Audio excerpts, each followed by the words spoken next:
ఆర్థికాభివృద్ధిలో విమానయాన రంగం ఎంతో కీలకంగా మారిందని GMR airports executive director SGK Kishore తెలిపారు.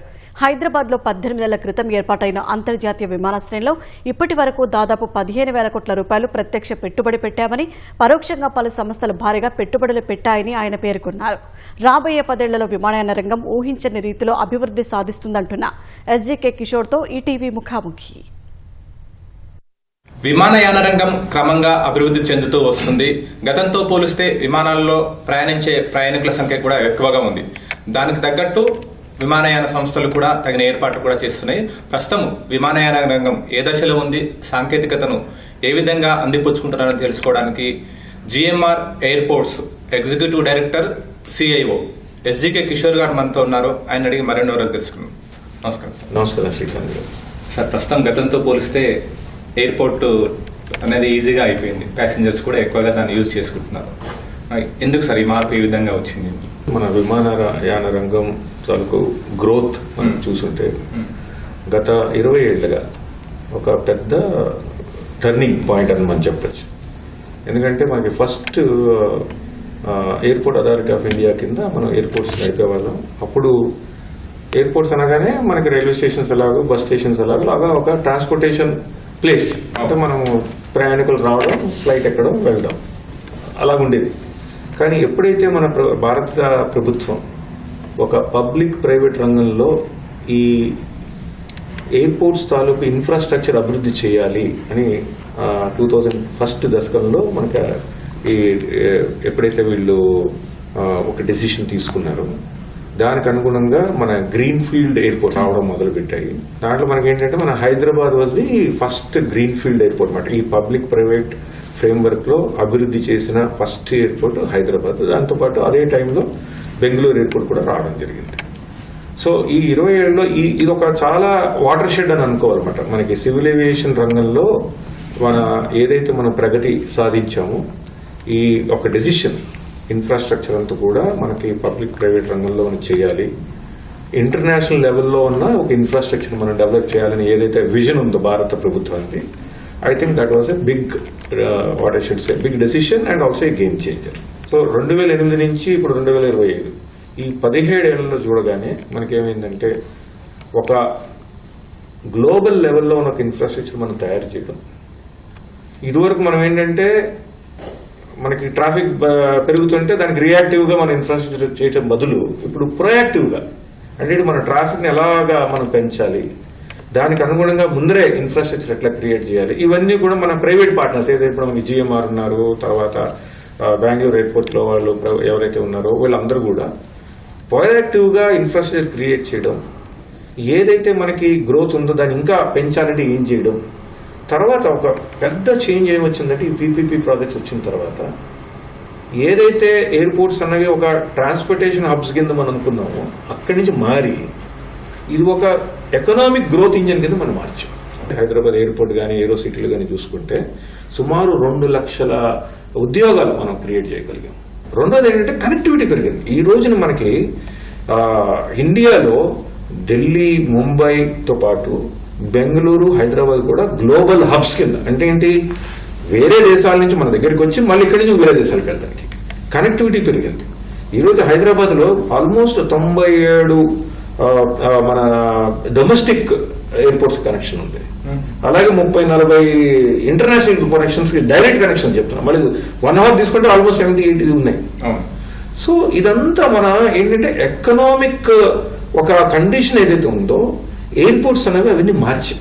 ఓకే సార్, అంటే మీరు ఎలా శ్రద్ధ పెట్టారు సార్ దాని ఇన్వెస్ట్మెంట్స్ కోసం? కానీ జిఎంఆర్ ఎయిర్పోర్ట్ ను ఇంటర్నేషనల్ లెవెల్లో, అంటే ఇతర దేశాలకు సంబంధించిన వాళ్ళు ఇక్కడికి వచ్చినప్పుడు ఈ ఎయిర్పోర్ట్ చూడగానే ఒక ఇంప్రెషన్ వచ్చే విధంగా దానికి సంబంధించి ఎలాంటి చర్యలు తీసుకున్నారు? సో ఒకటి మనం ఏం చేసామంటే ఈ 2004లో ఎప్పుడైతే మనము ఈ మొట్టమొదటి గ్రీన్ ఫీల్డ్ ఎయిర్పోర్ట్ అభివృద్ధి మనం మొదలెట్టాము, అప్పటి నుంచే ఇక్కడ మనం డెవలప్ చేస్తున్న ఎయిర్పోర్టు ఒక గ్లోబల్ ప్రామాణికాలతో చూస్తే దేంట్లోనూ తక్కువ అవ్వకూడదు. నేను అప్పుడే 2006లో నేను జిఎంఆర్లో జాయిన్ అయ్యాను. ఇదివరకు మన ఐఏఎస్ లో ఉండేవాడిని, అక్కడ రిజైన్ చేసి దీంట్లోకి వచ్చాను. సో ఫస్ట్ అప్పుడే మనకి హైదరాబాద్ ఎయిర్పోర్ట్ వస్తే మేమేం చేసామంటే మొత్తం ఆ చైర్మన్ నుంచి సీనియర్ లీడర్షిప్ అందరూ కూడా మొత్తం ప్రపంచంలో బెస్ట్ ఎయిర్పోర్ట్స్ ఎక్కడున్నాయి, బెస్ట్ సర్వీస్ క్వాలిటీ ఇస్తున్న ఎయిర్పోర్ట్స్ ఎక్కడ ఉన్నాయి, బెస్ట్ టెక్నాలజీ ఇస్తున్న ఎయిర్పోర్ట్స్ ఎక్కడ ఉన్నాయి, బెస్ట్ ఇన్ఫ్రాస్ట్రక్చర్ ఉన్న ఎయిర్పోర్ట్స్ ఎక్కడ ఉన్నాయి, ఇవన్నీ కూడా మేము ఆల్మోస్ట్ ఒక 1 or 2 months మొత్తం స్టడీ చేసాం. జపాన్ నుంచి అటు రోమ్ దాకా ఆ స్టడీ చేసి దాంట్లో ఉన్న మంచి విషయాలు ఏమిటి తీసుకుని, అలాగే మన భారత మనకున్న ఈ ఎన్వైరన్మెంట్ లో దానికి అనుకో మనకున్న ప్యాసింజర్స్ ప్రొఫైల్ కానీ దీని ప్రకారం కానీ దానికి చేర్పులు మార్పులు చేసి అప్పుడు మనం డిజైన్ చేసిన ఎయిర్పోర్ట్ మొత్తం మాస్టర్ ప్లాన్ తయారు చేసి డిజైన్ చేసిన ఎయిర్పోర్ట్ అప్పట్లో 2008లో లీడ్ సిల్వర్ టెర్మినల్ బిల్డింగ్ చేసాం. అంటే ఒక సస్టైనబిలిటీ పాయింట్ ఆఫ్ వ్యూలో అసలు కనీవిని ఎరగని విధంగా సస్టైనబుల్ టెర్మినల్ బిల్డింగ్ మనం తయారు చేసాం. అంటే ఏంటి, ఎప్పుడు కావాలంటే అప్పుడు మనం దాన్ని ఎక్స్పాండ్ చేసుకోవడం. మనకి Hyderabad is one of the fastest growing airport, double-digit growth. ప్రతి సంవత్సరం 15-16% గ్రోత్. ఇండియాలో ఏ ఎయిర్పోర్ట్ చూసుకున్నా కూడా మనదే ఫాస్టెస్ట్ గ్రోత్. సో ఇవన్నీ కూడా మనకి ఏంటంటే ఈ గ్రోత్ కి తోడ్పడుతున్నాయి. ఒక ఇన్వెస్టర్ ఫ్రెండ్లీ డెస్టినేషన్. అలాగే మేమేం చేసాము, ఈ 2008లో మనం తీసుకున్న తర్వాత ఇంటర్నేషనల్ ఏవేమి ఫ్లైట్స్ ఉన్నాయి అవన్నీ మనం కనెక్ట్ చేయడం, ఇవన్నీ కూడా ఒక ఎయిర్లైన్ మార్కెటింగ్ డిపార్ట్మెంట్ చేసి ఫస్ట్ టైం ఒక ఎయిర్పోర్ట్ మార్కెటింగ్ చేస్తుంది. మా ఎయిర్పోర్ట్కి మీరు రండి. ఇదివరకు ఏంటంటే ఎయిర్లైన్స్ వచ్చి అడిగేది ఎయిర్పోర్ట్ని, మీ దగ్గరికి వస్తామని. మేము ఏం చేసామంటే లేదు, రివర్స్. అంటే మా రాష్ట్రం ఇది, మా నగరం ఇది, దీంట్లో ఇంత పురోగతి ఉంది, దీంట్లో ఈ ఉంటాయి అనేసి మన రాష్ట్ర ప్రభుత్వంతో టూరిజం డిపార్ట్మెంట్ కానీ, ఇండస్ట్రీస్ డిపార్ట్మెంట్ కానీ, ఐటీ డిపార్ట్మెంట్ తోటి కోఆపరేట్ చేసుకుంటూ రోడ్ షోస్ చేసి ఈ ఇంటర్నేషనల్ ఫ్లైట్స్ అన్ని కూడా మనకు రావాలి అని అట్లా మనం ఇదంతా అభివృద్ధి చేసాం. అంటే ఇంత మంచి సర్వీస్ చేయడానికి మీరు ఎలాంటి ఇన్నోవేషన్ తీసుకొస్తారు చేసుకోవడానికి? ఒకటి ఏంటంటే ఈ మన ఆపరేటింగ్ మోడల్ అంటారు కదా, దాంట్లో ultimate end customer is the centre focus.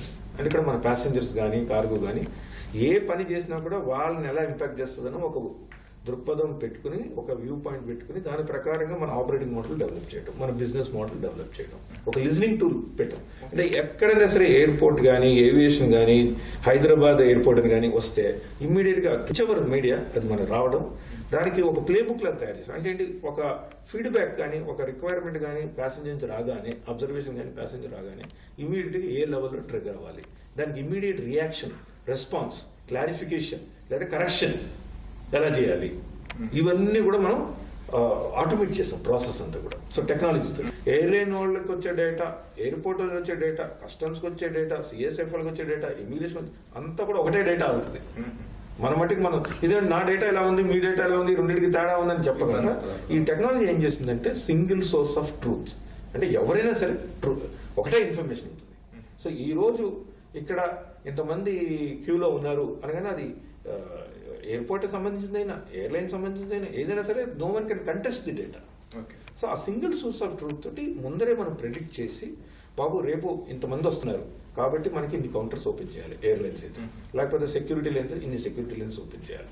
So ఈ ప్రెడిక్టివ్ అనలిటిక్స్ కూడా మనం తీసుకొస్తాం. ప్రస్తుతం జిఎంఆర్ ఎయిర్పోర్ట్ అచీవ్మెంట్స్ ఏంటి సార్? అంటే ఇంటర్నేషనల్ లెవెల్లో, ఎందుకంటే ఇంటర్నేషనల్ ఎయిర్పోర్ట్ మనం ఏ విధంగా ఆదర్శంగా నిలుస్తున్నాము, అచీవ్మెంట్స్ ఏ విధంగా ఉన్నాయి? ఇప్పుడు అది తీసుకుంటే మనకి పెద్ద గర్వకారణం ఉంది దేశానికే, నాట్ ఓన్లీ ఫర్ జిఎంఆర్. ఒక ఇండియన్ సంస్థ గ్లోబల్ ఏవియేషన్ మార్కెట్ లో ఒక స్టాండర్డ్స్ చేయడంలో మనం ముందున్నాం. ఈరోజు జిఎంఆర్ చూస్తే ఈరోజు మనకి మొత్తం దేశం మొత్తం మీద ఉన్న ట్రాఫిక్ లో ఆల్మోస్ట్ 30% జిఎంఆర్ ఎయిర్పోర్ట్స్ చేస్తాం. సో ఆల్మోస్ట్ 30-35% ట్రాఫిక్ మనం హ్యాండిల్ చేస్తున్నాం బెస్ట్ సర్వీస్ క్వాలిటీ. అది కాకుండా మన గ్లోబల్ ఫుట్ ప్రింట్ పెరిగింది. We are one of the top airport developer operators in the entire world. So ఆ స్టేటస్ తీసుకొచ్చాం. ఈరోజు మనకి ఎయిర్పోర్ట్స్ కౌన్సిల్ ఇంటర్నేషనల్ ఉంది. అంటే ప్రపంచంలో ఉన్న అన్ని విమాన ఎయిర్పోర్ట్స్ ఏవైతే ఉన్నాయో వాటన్నిటి కలిసిన ఒక గ్లోబల్ బాడీ. మొత్తం ఏషియా పెసిఫిక్ కి ఐఎమ్ ది ప్రెసిడెంట్. అంటే ఒక మనకి it is recognition to GMR and to the country. అదొకటి. తర్వాత ఇప్పుడు ఏమైందంటే మనము మొత్తం సివిలేషన్ ట్రాఫిక్ తీసుకుంటే వీఆర్ ఇన్ ది టాప్ 3 నా. గ్లోబల్లీ మనది 4th largest civil aviation market. Growth point of view కానీ, సైజ్ పాయింట్ ఆఫ్ వ్యూ కానీ, మన percentage of people are travelling by air అది ఓన్లీ 4%. గ్లోబల్ స్టాండర్డ్ ప్రకారం 12%, 15%. అంటే ఏంటి, తక్కువనే ఉంది. మనం ఇంకా తక్కువ. అంటే ఈ జస్ట్ 4-5% పెనిట్రేషన్ ఉన్న ఒక ట్రాన్స్పోర్ట్ మోడ్ మనం గ్లోబల్ లెవెల్స్ వెళ్ళాలంటే ఇంకా 3 times 4 times గ్రోత్ మనకు ఉంది.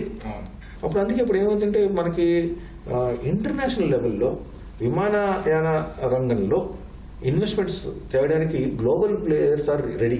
మీరు ఢిల్లీలో ఉన్న సెకండ్ ఎయిర్పోర్ట్ కొత్తది నోయిడా ఎయిర్పోర్ట్, స్విస్ ఎయిర్పోర్ట్స్ వాళ్ళు చేస్తున్నారు, జూరిక్ ఎయిర్పోర్ట్స్ వాళ్ళు ఇన్వెస్ట్ చేస్తున్నారు. అలాగే జిఎంఆర్ లో ఫ్రెంచ్ ఎయిర్పోర్ట్స్ వాళ్ళు 50% మా హోల్డింగ్ కంపెనీలో.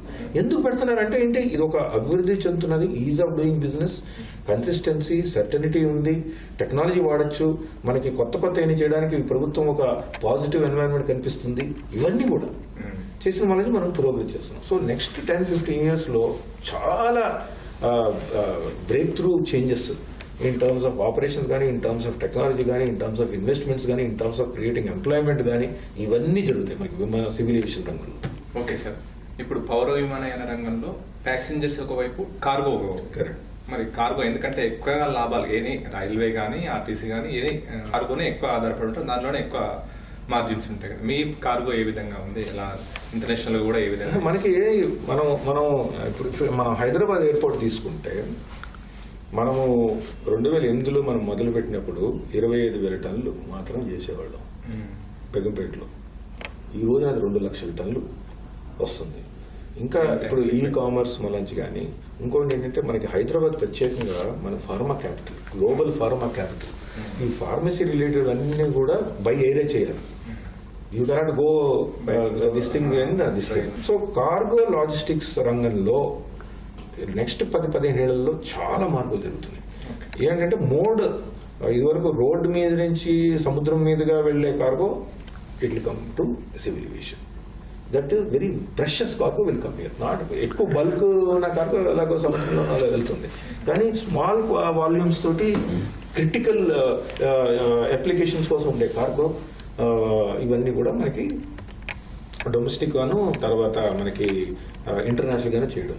ఓకే సార్, ఇప్పుడు జిఎంఆర్ గత 17 ఏళ్లుగా దశల వారీగా అభివృద్ధి చేస్తూ వస్తున్నారు. అంటే దాని ప్లానింగ్ ని బట్టి, వచ్చే రెస్పాన్స్ ని బట్టి దాని ప్రకారం విస్తరించుకుంటూ పోతున్నారు. రాబోయే 10 years లో మీ ప్లానింగ్స్ ఏంటి? గ్రోత్ విషయంలో కానీ, ఎయిర్పోర్ట్ విషయంలో, ప్యాసింజర్ ఫెసిలిటీస్ విషయంలో ప్లానింగ్స్ ఏంటి? ప్లానింగ్ విషయం అంటే, మనం 2004లో మనం హైదరాబాద్ ఎయిర్పోర్ట్ కన్స్ట్రక్షన్ మొదలెట్టినప్పుడు మనం ఏమనుకున్నామంటే, మొత్తం ఎయిర్పోర్ట్ లో అల్టిమేట్ కెపాసిటీ 40 million అనుకున్నాం. అంటే 60 ఏళ్ల తర్వాత 40 millionకి వస్తామని అనుకున్నాం. ఇప్పుడు 10-15 ఏళ్లలోనే 30 millionకి వచ్చాం. మేము ఏం చేసాం, మొత్తం మాస్టర్ ప్లాన్ అంతా కూడా చేంజ్ చేసాం. చేసి 40 million అల్టిమేట్ కెపాసిటీ అనుకున్నాం. ఇప్పుడు 110-120 million కెపాసిటీకి మళ్ళీ రీడిజైన్ చేసాం. ఇప్పుడు ఏదైతే మనం టెర్మినల్ ఇప్పుడు ఉందో, అది అల్టిమేట్ కెపాసిటీ ఓన్లీ 20 million. కానీ ఈ రోజు ఇక్కడ 40 million ఆల్రెడీ ఎక్స్పాండ్ చేసి ఇంకో 20 million టెక్నాలజీ అన్ని ఉపయోగించి ఎట్లా తీసుకురావాలని మనం చూస్తున్నాం. అంటే ఏంటంటే మనకి 2-3 ఎయిర్పోర్ట్లు అయ్యేటప్పుడు ఏమవుతుందంటే, ఆ benefits of the advantage of having such infrastructure will get scattered.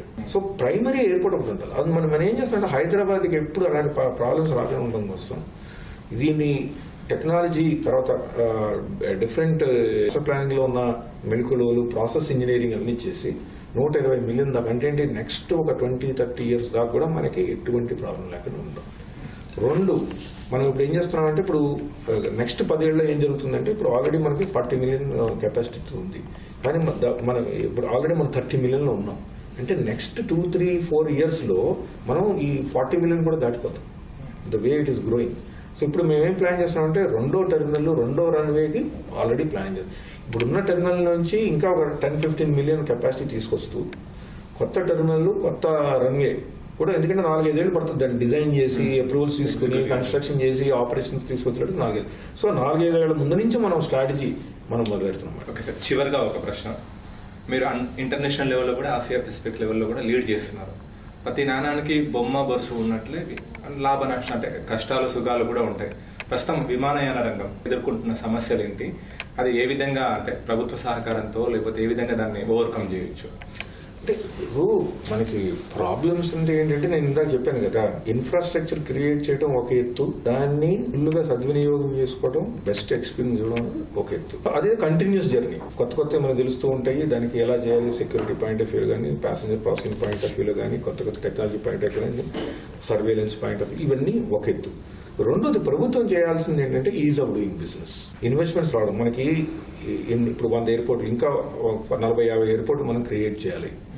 ఇవన్నీ చేయాలంటే ఏంటి, ఇన్వెస్ట్మెంట్స్ రావాలి. అంతా ప్రభుత్వ రంగంలోనే మనం పెట్టుబడులు పెట్టడానికి అవ్వదు. సో ప్రభుత్వ, ప్రైవేట్ రంగంలో 2 కలిపి మనం ఇన్వెస్ట్మెంట్ చేయాలి. సో దీంట్లో నేను భారత ప్రభుత్వం మాత్రం చాలా యూజర్ ఫ్రెండ్లీగా ఉంది. రెండు ఏంటంటే ఇప్పుడు భారత ప్రభుత్వం ఏం చేస్తుందంటే సివిలేషన్ మినిస్ట్రీ మాత్రము ఎట్లా ఇన్వెస్ట్మెంట్ తీసుకురావాలా, ఎట్లాగా గ్రోత్ ని కాంప్రమైజ్ చేయకుండా ఏమేమి చేయాలా, దానికి పాలసీలో ఏమైనా మార్పులు చేసినా, గత పద్ధతుల్లో మన ప్రొసీజర్స్ లో మార్పులు చేసినా, ఇవన్నీ కూడా రెగ్యులేటరీ దీంట్లో కానీ ఈ గ్రోత్ ఒక ప్రభుత్వం అన్నది గ్రోత్ ఎనేబులర్ కింద పనిచేయాలా అన్నది ఒక ఎగ్జాంపుల్ గా చూపించాలంటే civilisation will be one of the top civilisation markets.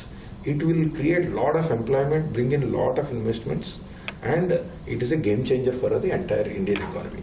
That is what I can tell you, sir. Okay sir, thank you Thank you, sir. పౌర విమానయాన రంగానికి సంబంధించి విలువైన సమాచారం ఇచ్చారు. Thank you, sir. Thank you. ప్రపంచీకరణ వల్ల విమానయాన రంగం కూడా ఎంతో అభివృద్ధి చెందుతుంది. రాబోయే 10 ఏళ్లలో ఇంకా అద్భుతమైన ఫలితాలు కూడా ఇందులో సాధించవచ్చని చెప్పి కూడా ఎస్జీకే కిషోర్ గారు చెప్తున్నారు. కెమెరా పర్సన్ అశోక్ తో శ్రీకాంత్, ఈటీవీ న్యూస్, హైదరాబాద్.